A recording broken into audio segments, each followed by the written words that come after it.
দাঁড়ান, হ্যাঁ এখানে এই হাদিসটা দেখা যাচ্ছে।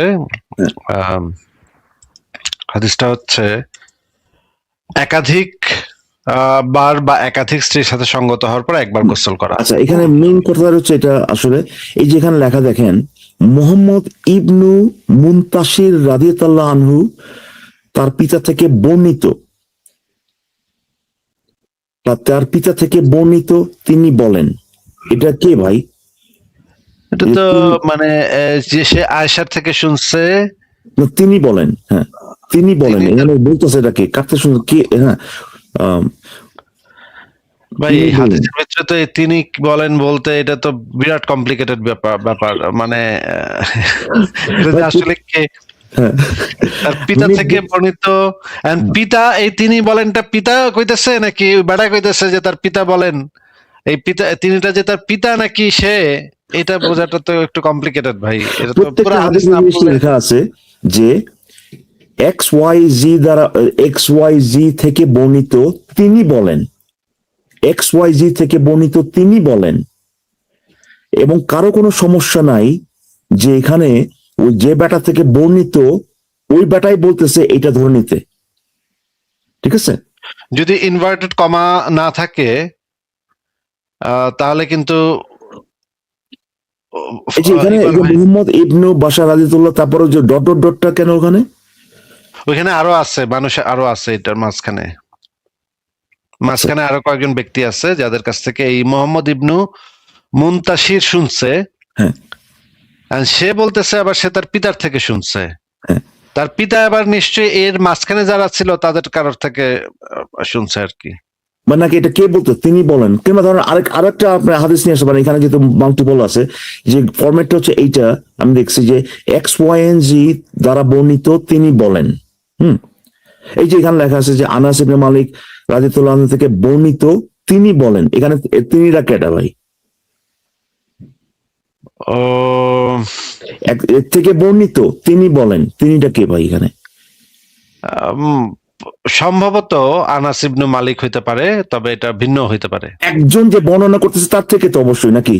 হ্যাঁ হ্যাঁ ঠিক না? হ্যাঁ। আচ্ছা, এখন ওই যে আপনার মনে আছে আপনার একটা হাদিস আছে, ওই যে আপনার ওই যে মোহাম্মদ কোথায় আসিল, ওই যে আমি ওই রাতে ওইখানে আসছিলাম, হ্যাঁ হ্যাঁ, ওই হাদিস একটু নিয়ে আসেন ভাই। ওই যে মানে ওই এটা নিয়ে মুমিনরা মনে লাগাতার বেশ কিছুদিন চিল্লাপাল্লা করছে, তাই না? মানে বাটপারি কাকে বলে ভাই, একটু নিয়ে আসেন ওখানে। আচ্ছা দেখি, দাঁড়ান।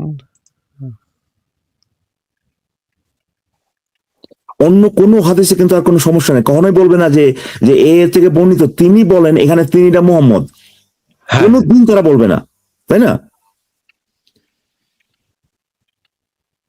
এইটা কি, দাঁড়ান, না এটা না,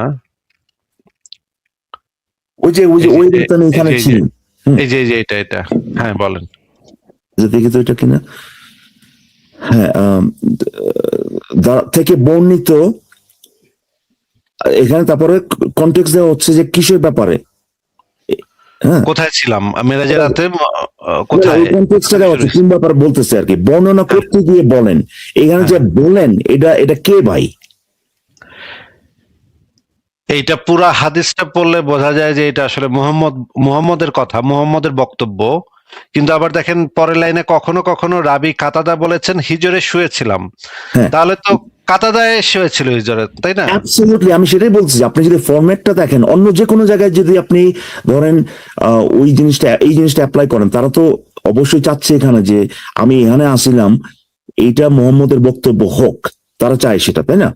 কিন্তু দেখেন এই যে স্ট্যান্ডার্ডটা যেটা, এই জন্য আমি যে কোনো হাদিস নিয়ে আসতে বলছি, ওখানে তারা বলবে এক্স ওয়াই দ্বারা বর্ণিত থেকে বর্ণিত তিনি বলেন। এখানেও যে তিনি বলেন, যে এই তিনিটা কখনোই মোহাম্মদ না, রাইট?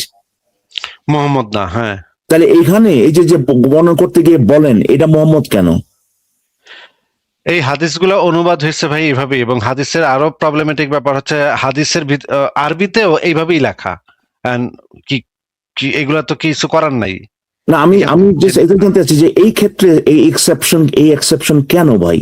প্রত্যেকটা হাদিসের ফরম্যাটেই তো আমি দেখতেছি এইভাবে যে তারা বলতেছে এর থেকে বর্ণিত তিনি বলেন, এর থেকে বর্ণিত তিনি বলেন, কোনোভাবেই সেই তিনিটা বা যে যার যার ক্ষেত্রে বলা হচ্ছে বলেন মোহাম্মদ না। তাহলে এইখানে এই বর্ণনায় এর থেকে বর্ণিত তারপরে মাঝখানে ঢুকানো হচ্ছে যে কি কোন কনটেক্সটে এই মানে বলছেন আর কি সেটা কি এখানে মালিক ইবনুন কি সাসা রাদিয়াতুল্লাহ আনহু থেকে বর্ণিত কমা দেখেন কমা আল্লাহ নবী সাল্লাল্লাহু আলাইহি ওয়াসাল্লাম কে যে রাতে তাকে ভ্রমণ করানো হয়েছে সেই বর্ণনা করতে গিয়ে এখানে জাস্ট আপনার একটা ডিসক্রিপশন ঢোকা দেওয়া হয়েছে যে কি নিয়ে বর্ণনা করতেছে, তারপর বলছে যে তিনি বলেন। তাহলে এখানে এই তিনি বলেনটা মোহাম্মদ কেন হবে? এই যে এইখান থেকে দেখেন মানে ইসের ভিতরে অনেকগুলা অংশ, একটা হচ্ছে এই মালিক ইবনু সাসা থেকে বর্ণিত, হ্যাঁ, এই তো লাইনটা অন্য যদি আপনি হাদিসগুলো তো বাদ দিয়ে পড়েন, অকৃতভাবেই তো বলে বর্ণিত তারপর বলে যে তিনি বলেন, তাই না? হ্যাঁ আমি কিন্তু ফরম্যাটটা নিয়ে কথা বলতেছি। অন্য হাদিসগুলো তো এরকম, এমন তো না যে ভাই অন্য হাদিসগুলো এভাবে লেখা আছে যে এই এক্স ওয়াই জি থাকা বর্ণিত মোহাম্মদ একবার এটা করছে না, ওই হাদিসগুলোর মধ্যে এইভাবে লেখা আছে এর থেকে বর্ণিত তিনি বলেন, রাইট? হ্যাঁ কিন্তু কেউ তখন বলে না এই তিনিটা হলো গিয়ে মোহাম্মদে কইতেছে, এটা তো কেউ বলে না তখন। হুম। তো ওই ফরম্যাটটা যদি আপনি অ্যাপ্লাই করেন এখানে, তাহলে পরে এই বর্ণনা করতে গিয়ে বলেন এটা মোহাম্মদ কেন? এই কথাটা মোহাম্মদের, এটা তো প্রমাণ হয় না। আমি তো দেখতে পাচ্ছি না যে এখান থেকে প্রমাণ হয় যে এটা মোহাম্মদের কথা। কিন্তু পুরাটা পড়লে তখন বোঝা যায় যে এটা হচ্ছে মোহাম্মদের কথা। একদম নিচ পর্যন্ত গেলে তখন অন্য জিনিসপত্র মিলায় টিলায় নিলে তখন আপনি বুঝতে পারবেন এটা মোহাম্মদের কথা। হ্যাঁ, সেটা আপনি বলছেন যে বুঝতে পারলে, কিন্তু এইখানে যদি কেউ বলে যারে এটা তো যে দেখেন আল্লাহ নবী মোহাম্মদ সাল্লাল্লাহু আলাইহি ওয়াসাল্লামকে যে রাতে ভ্রমণ করা হচ্ছে সে রাতের ঘটনা বর্ণনা করতে গিয়ে বলেন, সেই রাতের ঘটনা বর্ণনা করতে গিয়ে বলেন, এইখান থেকে এই লাইন থেকে কি এটা স্পষ্ট হয় কিনা যে এটা মোহাম্মদ? স্পষ্ট হয় না, পুরোপুরি হয় না, তাই স্পষ্ট না? আমি তো হয় এটা না। বলতে পারি যে যে কারণ আবার সেকেন্ড লাইনে আবার আরেকটা এডিশনাল জিনিস আছে, কখনো কখনো রাবি কাতাদা বলেছেন হিজরে হ্যাঁ শুয়েছিলাম। হ্যাঁ, তো এটা তো মানে একদম স্ল্যাম ডাউন কেস তো না রে ভাই। কেউ যদি বলে যে হ্যাঁ দেখেন দেখেন দেখেন কিরকম বাটপারি করতেছে, এটা তো মোহাম্মদের কথা না রে ভাই। কিভাবে হয় জিনিসটা? এটা তো আমি এইভাবে বলতে পারি, ধরেন বললাম যে আহ, ইয়ে ফারাজ অর্ণব থেকে বর্ণিত আসিম মহিউদ্দিন যেদিন আসিম মহিউদ্দিন যেদিন গরু মাংস রান্না করেছিলেন সেই দিনের ব্যাপার, সেই দিনের ব্যাপারে বলতে গিয়ে তিনি বলেন, এই যে এখানে তিনি যে বলেন এটা তো ফারাজ অর্ণবের থেকে বর্ণিত, ফারাজ অর্ণব বলতেছে, রাইট? ফারাজ অর্ণব বলতেছে, হ্যাঁ। এটা তো আসিম মহিউদ্দিনের নাম, আসিম মহিউদ্দিন যেদিন গরু মাংস রান্না করেছিল ওই লেখা কথাটা লেখা আছে বলে তো ভাই আসিফ মহিউদ্দিনে বলতেছে, সেটা তো প্রমাণ হচ্ছে না, ঠিক না? হুম। আমার পয়েন্ট হচ্ছে এইটাই, মুমিনরা কিন্তু এই বাটপারিটা করতেছে যাতে করে যে আপনার এখানে যে প্রবলেমটা মানে আপনি দেখাইছেন সেই প্রবলেমটা কে তারা ইয়ে করতে পারে আর কি, মানে রিজেক্ট করতে পারে, সেই কারণে এইটারে বানায় দিছে মোহাম্মদের বক্তব্য। এখন পরবর্তীতে যদি অন্য কোনো ভাবে যদি মোহাম্মদের বক্তব্য প্রমাণিত হয় দ্যাটস ওকে, কিন্তু এইখান থেকে তো প্রমাণিত হয় না রে ভাই এটা মোহাম্মদের বক্তব্য। এখানে একটা ধোঁয়াশা তৈরি হয় ম্যাক্সিমাম, যেটা বলা যায় যে এটা আমি বলছি যে এই কারণে আমি অন্য হাদিসের কথা আনছি যে অন্য হাদিসের ফরম্যাটে তো থেকে বর্ণিত অলওয়েজ ওই হালাই বলছে এটাই দেখাচ্ছে সেখানে, তাই না? এটাই দেখাচ্ছে, হ্যাঁ। অন্য হাদিসের ফরম্যাটটা অন্যরকম, এই হাদিসের অন্য সব হাদিসে আমি এটা দেখতেছি এক্স ওয়াই জি থেকে বর্ণিত তিনি বলেন, এবং সেখানে তিনি বলেন ওই যার থেকে বর্ণিত তার কথা বলা হচ্ছে, রাইট? একদম একদম। তো তাহলে পরে তো এটা তো ভাই মুমিনদের মানে এইখানে তো আমি মুমিনদের বাট মানে তারা এত হাদিস বিশেষজ্ঞ, তারা এখানে এরকম ফরম্যাট উল্টায় ফেললো কেন ভাই এখানে? ভাই এখন মানে মুমিনরা যেভাবে হাতড়াইয়া খুঁজে, মানে কেমনে কেমনে ভাই আমার মানে বিভিন্ন ভাবে বিভিন্ন তারা যে কি পাগলামি করে সেটা তো আমি জানি। ইকবাল ভাই আমার প্রত্যেকটা ছবিতে গিয়ে রিপোর্ট মারে, প্রত্যেকটা ইউটিউব ভিডিওতে গিয়ে শত শত রিপোর্ট তারা করে, হ্যাঁ। প্রতিদিন এগুলো নিয়ে বেশ ঝামেলা পোহাইতে হয়, হ্যাঁ। এই রিপোর্টের যন্ত্রণায় প্রতিদিন ঝামেলা পোহাইতে হয় আমার, মানে বেশি কিছু করতে হয় না, আবার দুই একটা মেল করতে হয়, তাহলে এই জিনিসগুলো ঠিক হয়ে যায়। কিন্তু এরা একদম পাগলের মতো কাজকর্ম করে, হ্যাঁ। মানে আমার ছবি আমাকে কপিরাইট ভায়োলেশনের ইয়া দেয়, রিপোর্ট মারে আমাকে। এগুলা কইরা আসলে লাভ কি আমি বুঝি না। যে মানুষ কি বোঝে না নাকি? মানুষ কি এতই বোকা নাকি যে এগুলা পড়লে বুঝবে না? এটাই আরকি, মানে আপনার ওরা বলতেছে যে আরে নাস্তিকরা বাটপারি করছে, অথচ আমরা মানে আমি তো এটার মধ্যে তেমন একটা নাই। আমি আপনাদের থেকে দেখতেছি যে কোন কোন জিনিসগুলো আছে হাদিস কোরআনে ইসলামের, যে জঘন্য ব্যাপারগুলো তুলে ধরতেছেন, জাস্ট স্ট্রেট তুলে ধরতেছেন আপনি। এইখানে হুবহু যেভাবে লেখা আছে, যেভাবে বলা আছে, এভাবে তুলে ধরতেছেন। ওরা এক এক ক্ষেত্রে এক এক মিনিং বানায়া এক এক হাদিসকে এক এক ভাবে ট্রিট করতেছে, হ্যাঁ, জাস্ট যেভাবে তাদের সুবিধা হয় আর কি। হ্যাঁ, তো এইখানে তাহলে পরে বাটপাড়িটা করতেছে, বাটপাড়ি তো ওরা করতেছে ভাই। আর তাছাড়া ওদের নিজেদের মধ্যেও তো ভাই মানে 100টা আপনার মতভেদ এই একই হাদিসের ব্যাপার, ঠিক না? 100টা দল আছে, হ্যাঁ। তো তো তাহলে তোমরা ভাই তোমাদের যে ইয়েগুলো যে প্রবলেম, আবার চিন্তা করে দেখেন, আমি এটাও শুনলাম কি হাস্যকর একটা ব্যাপার। এই আলেম 1400 বছর পরে, এমন না যে ভাই নতুন ডকুমেন্টস আপনার ইন্ট্রোডিউস করা হয়েছে ভাই, আনসিল্ড করা হয়েছে। অনেক সময় এরকম হয় না যে ভাই বহুদিন যাবত ভাই মানে একটা মানে সিন্ধুকে ছিল ভাই, এটা এই মানে প্রকাশ্যে সবার সামনে ওইটা খোলা হয়েছে, তালামালা ভাইঙ্গা, তাই না? তারপর দেখো হায় হায়, এতদিন আমরা যা জানতাম এটা তো ভাই এটার সাথে তো মিলতেছে না, তাহলে তো ভাই আমাদের এটা সংশোধন করতে হবে। ব্যাপারটা তো এরকম না ইসলামের ক্ষেত্রে, যা আসার ও তো অলরেডি আছে, ঠিক না? নতুন তো কোরআন আদেশ আসবে না। সেটাই যদি হয় তাহলে ওই জাকারিয়া ফাকারিয়া সে যে পরিবর্তন করবে এটা কিসের ভিত্তিতে?